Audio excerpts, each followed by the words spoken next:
विश्वास की जिस नींव पर आपने अपने जीवन की सबसे सुंदर इमारत खड़ी की थी, जब वही नींव किसी अपने के छलावे और छल से एक पल में ताश के पत्तों की तरह ढह जाए, तो उस बंजर मोड़ पर अपनी टूटी हुई आत्मा को संभालना इस जग का सबसे कठिन संघर्ष बन जाता है। आज वो एक गुप्त सूत्र आपके साथ साझा करूंगा, जिसे अपनाते ही आपके मन का बोझ हल्का हो जाएगा और आप उस इंसान की यादों से पूरी तरह आजाद हो जाएंगे जिसने आपको चोट पहुंचाई।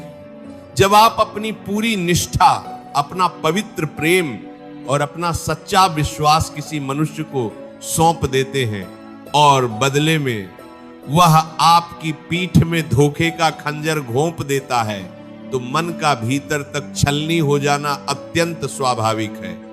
आप रात रात भर अपने अकेले कमरे में सीने पर हाथ रखकर सिसकते हैं, अपनी ही आंखों से बहते आंसुओं से अपनी लाचारी को धोते हैं और उस अदृश्य विधाता से बार बार पूछते हैं कि आखिर मेरी निष्ठा का ये कैसा कड़वा इनाम मुझे मिला। इस भयंकर मानसिक संताप में इंसान खुद अपनी ही नजरों में गिर जाता है। हर नया चेहरा झूठा लगने लगता है, सांसें एक असीम बोझ बन जाती हैं और मस्तिष्क में 24 घंटे केवल वही कड़वे शब्द, वही फरेब और वही छल का दृश्य घूमता रहता है। ऐसा प्रतीत होता है मानो छाती के भीतर दहकते हुए अंगारे रख दिए गए हों, जो पल पल आपकी आत्मा को जला रहे हैं। आप हर उस मोड़ से नफरत करने लगते हैं जहां कभी आपने वफादारी के कसीदे पढ़े थे, कभी आपने भरात को थाया अत्तर समाज करे थे, उसके छल का बत्तीपुरा आपकी छल का नफरत करे थे और खुद को एक ऐसे गहरे अंधकार के कुएं में पाते हैं जहां से बाहर निकलने का कोई मार्ग दिखाई नहीं देता। परंतु मेरे प्यारे, इस भीषण तूफान की घड़ी में ठहरिए और मेरी बात को अत्यंत शांति से सुनिए। जब किसी रिश्ते में आपको धोखा मिलता है तो वास्तव में आपकी सच्चाई का अंत नहीं होता, बल्कि उस नकाबपोश के झूठे चरित्र का अंत होता है जो वर्षों से आपके सीधेपन का अनुचित लाभ उठा रहा था। इस मृत्यु लोक में कोई भी सांसारिक प्राणी आपका अचल सहारा नहीं बन सकता। हम अज्ञानता के वश में होकर किसी साधारण प्राणी को अपनी पूरी दुनिया मान बैठते हैं और जब वह अपने कलुषित स्वभाव और स्वार्थ के कारण छलावा करता है तो हमें लगता है कि हमारा अस्तित्व ही मिट गया। परंतु सत्य तो यह है कि यह संसार केवल कर्मों के लेन देन का एक बाजार है, जहां लोग अपने अपने मतलब का हिसाब चुकाकर आगे बढ़ जाते हैं। जब भी आपके साथ विश्वासघात हो तो सबसे पहले उस धोखेबाज के सामने अपनी लाचारी का ढोल पीटना, उससे सफाई मांगना या उसके आगे दया की भीख मांगना तुरंत बंद कर दीजिए। जो प्राणी आपके बहते आंसुओं का मोल न समझ सका, जिसने आपके पवित्र विश्वास की बलि चढ़ा दी, उसके सामने गिड़गिड़ाना अपने भीतर विराजमान साक्षात नारायण का घोर अपमान है। अपने आत्मगौरव को पहचानिए। जब आप किसी के प्रति अपनी तड़प दिखाना बंद कर देते हैं और उसकी यादों से अपनी नजरें मोड़कर खामोश हो जाते हैं, तो आपकी वही खामोशी काल बनकर सामने वाले के अहंकार को भस्म कर देती है। अपने भीतर उठते हुए दर्द से भागिए मत, आंसुओं को बह जाने दीजिए, क्योंकि ये आंसू आपकी चेतना पर चढ़ी मोह की परत को साफ कर रहे हैं। भगवान द्वारकाधीश ने कुरुक्षेत्र के सम्रांगण में अर्जुन से यही कहा था कि जो घटित हो रहा है उसके पीछे ईश्वर का एक परम गुण और अलौकिक विधान कार्य कर रहा होता है। जब विधाता आपके जीवन से किसी कपटी इंसान को बाहर खदेड़ता है तो आपको दंड नहीं दे रहा होता, बल्कि वह आपकी निष्पाप आत्मा को उस जहरीले प्रभाव से बचा रहा होता है जो आने वाले समय में आपको पूरी तरह नष्ट कर देता है। ईश्वर जब किसी धोखेबाज का नकाब आपके सामने उतारता है तो वह वास्तव में आपकी रक्षा कर रहा होता है। आपकी सांसारिक आंखें केवल उस रिश्ते का टूटना देख पाती हैं, परंतु वह जगदीश्वर यह देख रहा होता है कि वह इंसान आपके पवित्र जीवन के योग्य था ही नहीं। इसी अलौकिक और अमर सत्य को समझने के लिए हमें विष्णु पुराण के उस पावन प्रसंग की ओर चलना होगा, जहां भक्त प्रहलाद को उनके अपने ही सगे पिता हिरण्यकशिपु ने पग पग पर भयंकर धोखा, छल और यातनाएं दी। जिस पिता को अपने बालक का छत्र बनना चाहिए था, उसी ने प्रहलाद को विष पिलाया, दहकती हुई आग में जलाया और विशाल हाथियों के पैरों तले कुचलवाने का क्रूर प्रयास किया। प्रहलाद के विश्वास पर उनके अपने ही कुल ने सबसे बड़ा कुठाराघात किया था। एक नन्हे बालक के लिए अपनों का यह छलावा किसी भयंकर वज्रपात से कम नहीं था। लेकिन प्रहलाद ने अपने पिता या उस छली संसार से कोई शिकायत नहीं की, नहीं वे अपने दुखों पर रोए। प्रहलाद ने अपनी चेतना को उस नश्वर पिता से हटाकर परमपिता परमेश्वर में विलीन कर दिया। उन्होंने समझ लिया कि संसार के नाते रिश्ते सब नाशवान और स्वार्थी हैं, केवल नारायण का नाम ही एकमात्र सत्य है। जब जब हिरण्यकशिपु ने छल किया, तब तब साक्षात श्री हरि प्रहलाद की ढाल बनकर प्रकट हुए, विष अमृत में बदल गया। आग की लपटें शीतल चंदन बन गई और अंत में साक्षात नृसिंह रूप में प्रकट होकर प्रभु ने प्रहलाद के सारे दुखों का अंत कर दिया और उस छली असुराधिपति का नामो निशान मिटा दिया।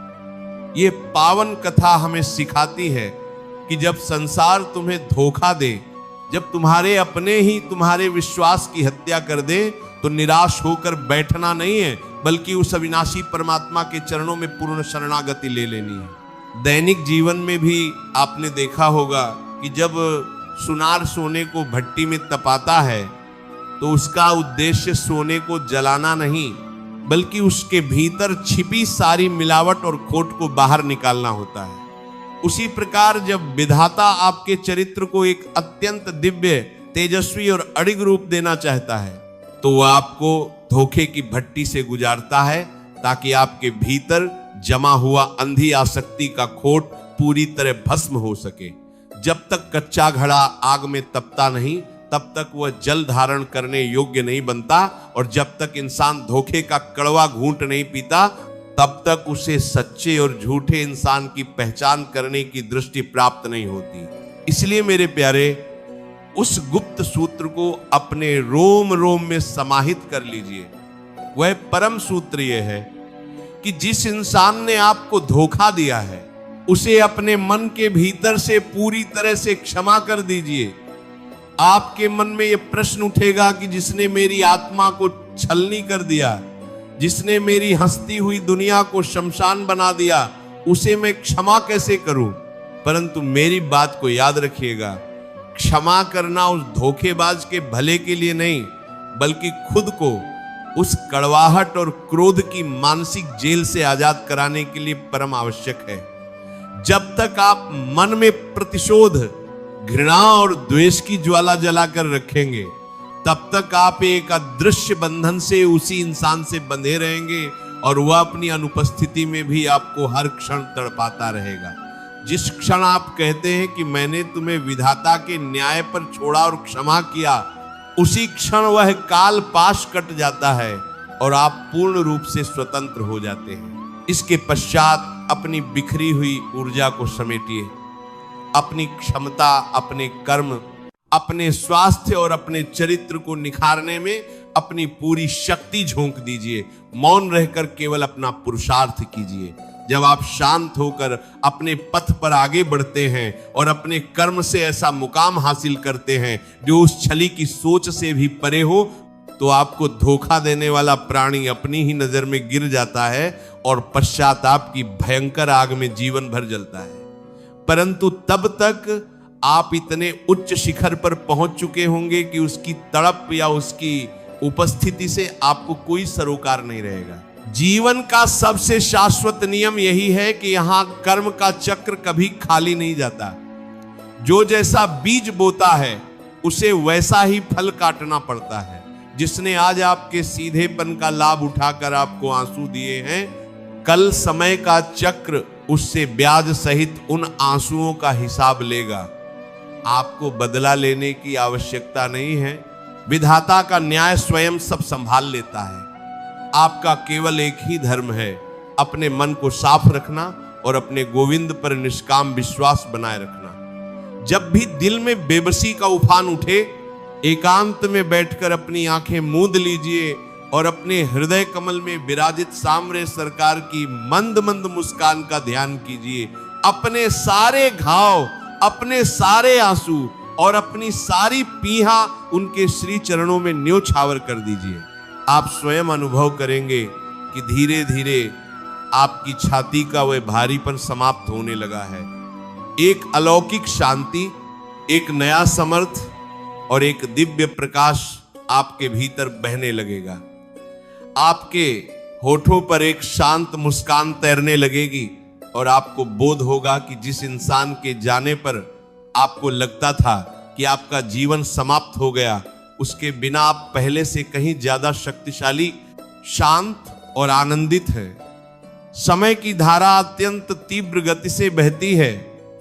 आज जो धोखे का अंधकार आपको निगलने को आतुर है, कल इसी अंधकार को चीरकर एक अत्यंत देदीप्यमान और स्वर्णिम प्रभात का जन्म होगा। अपनी आत्मा पर विश्वास रखिए, उस सर्वशक्तिमान के न्याय पर भरोसा रखिए और अपने सत्य मार्ग पर निडर होकर बढ़ते चले जाइए।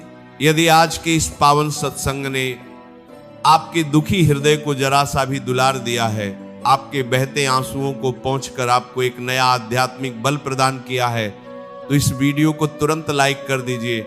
इस दिव्य संदेश को अपने उन सभी स्नेहीजनों, मित्रों और परिवार के सदस्यों के साथ अवश्य शेयर करें जो आज किसी न किसी छल या धोखे की पीड़ा से जूझ रहे हैं, ताकि उनकी भटकती चेतना को भी परम शांति मिल सके।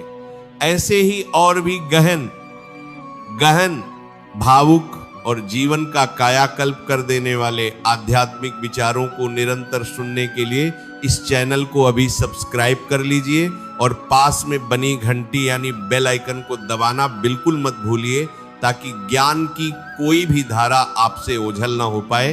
अपने मन के ओझल का, अपने मन का कारा प्रकार में देकर अपने मन की कौली में भूली उद्गारों को व्यक्त करने के लिए और अपने भीतर उस परमात्मा की